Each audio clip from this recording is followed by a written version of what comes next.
Hello दोस्तों, नमस्कार। स्वागत है हमारे यूट्यूब चैनल सरताज सर में। और आज हम पढ़ेंगे करंट अफेयर, जिसमें 10 क्वेश्चन हैं। बहुत ही इंपॉर्टेंट क्वेश्चन है इसके। और शुरू करते हैं वीडियो को। अब हम पहला क्वेश्चन है इसका, किस राज्य सरकार ने बंगलार मिट्टी बंगलार जल को राज्य गीत घोषित किया है? तो दोस्तों वो वेस्ट बंगाल है। पश्चिम बंगाल सरकार बंगलार माटी बंगलार जल को राज्य गीत घोषित किया था। और इसके बाद इन्होंने कहा है कि इसके रचयिता नोबेल पुरस्कार विजेता गुरुवर रविंद्र टैगोर जी हैं। और कहा है राज्य गीत बजाने का अनुमानित समय 1 मिनट और 59 सेकेंड है।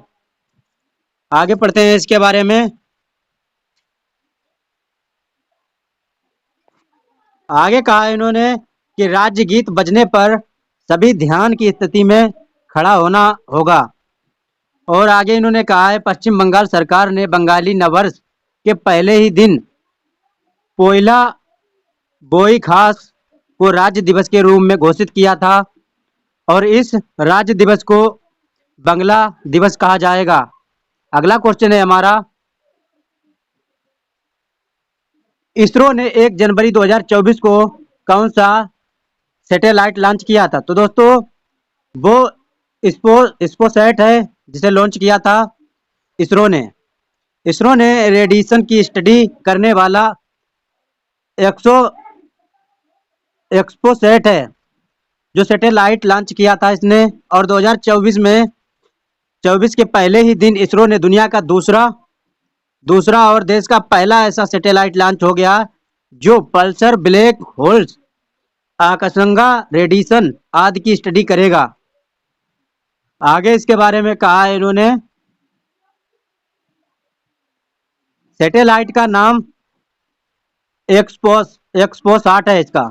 रॉकेट का नाम पिछले C58 रखा गया था। और आगे इन्होंने कहा था इस सैटेलाइट में पोलिक्स और स्पेक्ट सहित कुल 10 पोलेंटिस हैं। आगे बढ़ते हैं। अगला क्वेश्चन है हमारा, किस देश की सरकार ने गोल्डी बराड़ को आतंकी घोषित किया था? तो दोस्तों वो इंडिया है, जिसने आतंकी घोषित किया था।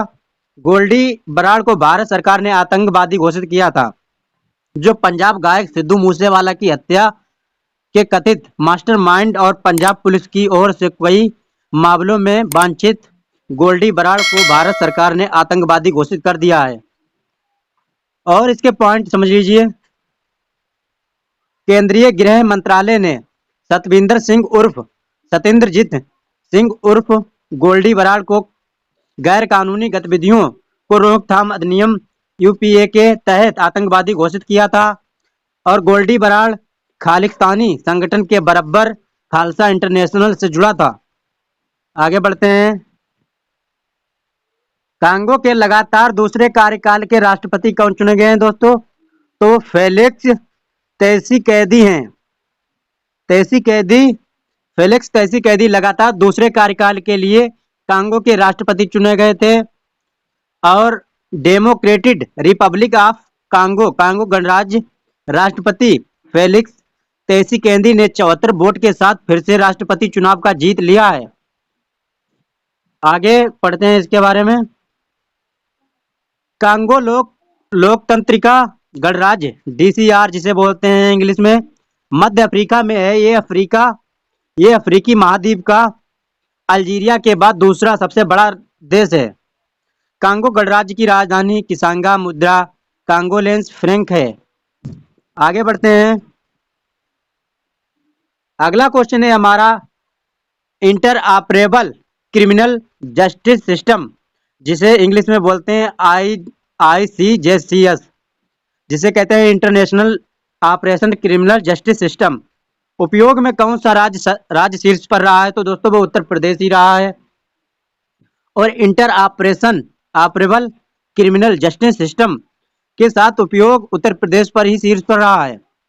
आगे कहा है इन्होंने, ICJCS प्लेटफॉर्म सुप्रीम कोर्ट की कई कमेटी के एक अवधारणा है जो, और इसे गृह मंत्रालय कार्य विंतित किया गया है। आगे इन्होंने इसके बारे में कहा है,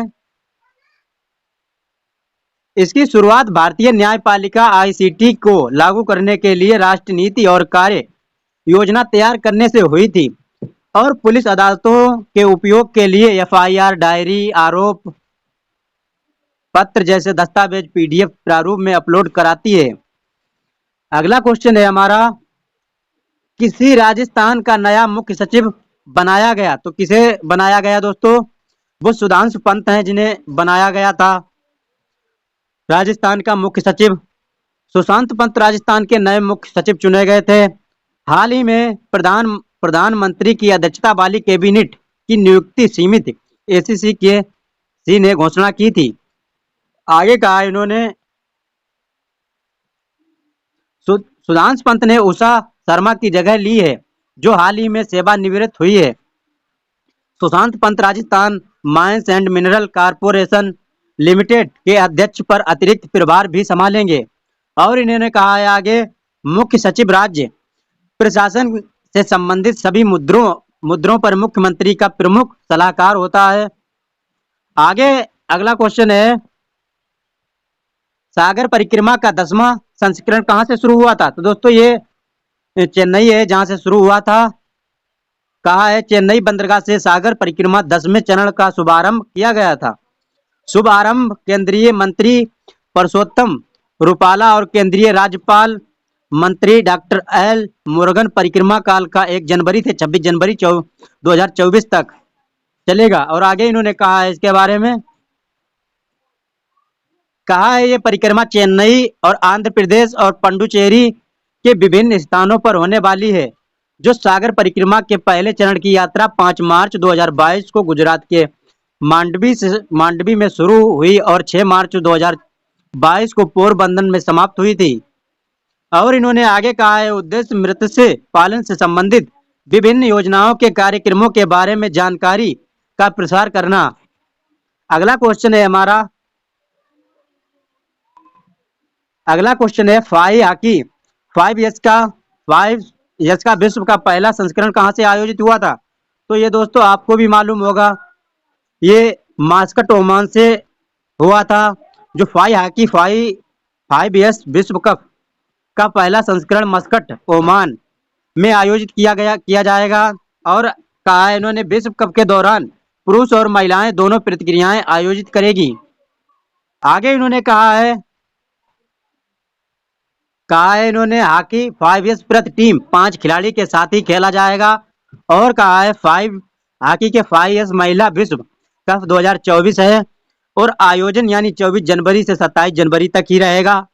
आगे इन्होंने कहा है, भारतीय महिला टीम की कप्तान रजनी ऐतिमारूप गोलकीपर हैं।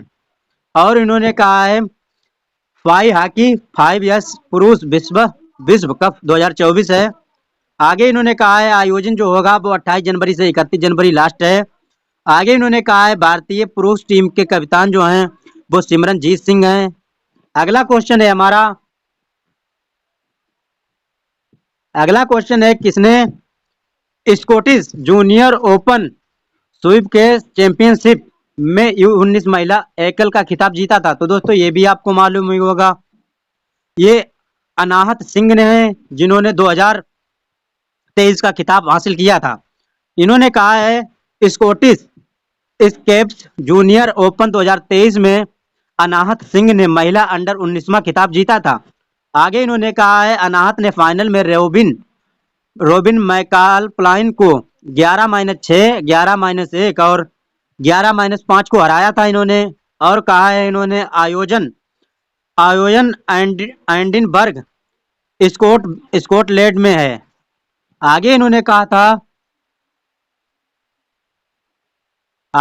कहा है अनाहत सिंह ने राष्ट्रमंडल खेलों 2022 के भारतीय दल की सबसे कम उम्र वाली जो है ये महिला थी जिनकी आयु 14 वर्ष थी। और आगे इन्होंने कहा था राष्ट्रीय सुबकेश चैंपियनशिप 2023 महिला एकल का खिताब भी इन्होंने ही जीता था। आगे इन्होंने कहा था ब्रिटिश जूनियर ओपन स्वीपकेश 2023 अंडर 15वां बालिका वर्ग में स्वर्ण पदक जीता था इन्होंने, 15वां जीता था इन्होंने। अगला क्वेश्चन है हमारा और लास्ट भी है, और अभी तक हमारे चैनल को सब्सक्राइब नहीं किया है तो प्लीज सब्सक्राइब कर लीजिए और बेल आइकन को दबा लीजिए। अगला क्वेश्चन पढ़ते हैं। CISF प्रमुख बनने वाली पहली महिला कौन बनी है? तो दोस्तों ये भी आपको मालूम ही होगा, क्योंकि आपने अभी यूपी पुलिस की तैयारी की थी, उसमें आपको पढ़ने को मिला था। ये नीना सिंह हैं।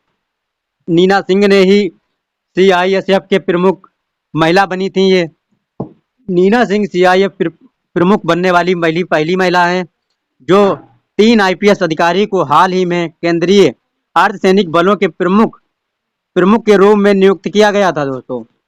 और इनके बारे में समझ लीजिए। और कहा है नीना सिंह केंद्रीय औद्योगिक सुरक्षा बल CISF की पहली महिला महानिदेशक बनी है। आगे कहा है राहुल संगोत्रा को भारत तिब्बत सीमा पुलिस TIBP का महानिदेशक नियुक्त किया गया था। वहीं दोस्तों बात करते हैं विवेक श्रीवास्तव को अग्निशमन को सेवा नागरिक सुरक्षा और होमगार्ड के महानिदेशक के रूप में नियुक्त किया गया था। वहीं बात करते हैं कि इनकी स्थापना कब हुई और कहां से हुई, इनका कहाँ मुख्यालय है दोस्तों। तो CISF का जो है स्थापना 1969 में हुई थी और इसका मुख्यालय जो है वो नई दिल्ली में है। वहीं हम बात करते हैं TIBP की जो स्थापना इनकी हुई थी 1962 में, इसका भी मुख्यालय नई दिल्ली में ही है। और दोस्तों आगे वीडियो देखने के लिए हमारे चैनल को सब्सक्राइब कर लीजिए, नोटिफिकेशन को ऑन कर लीजिए। Thank you.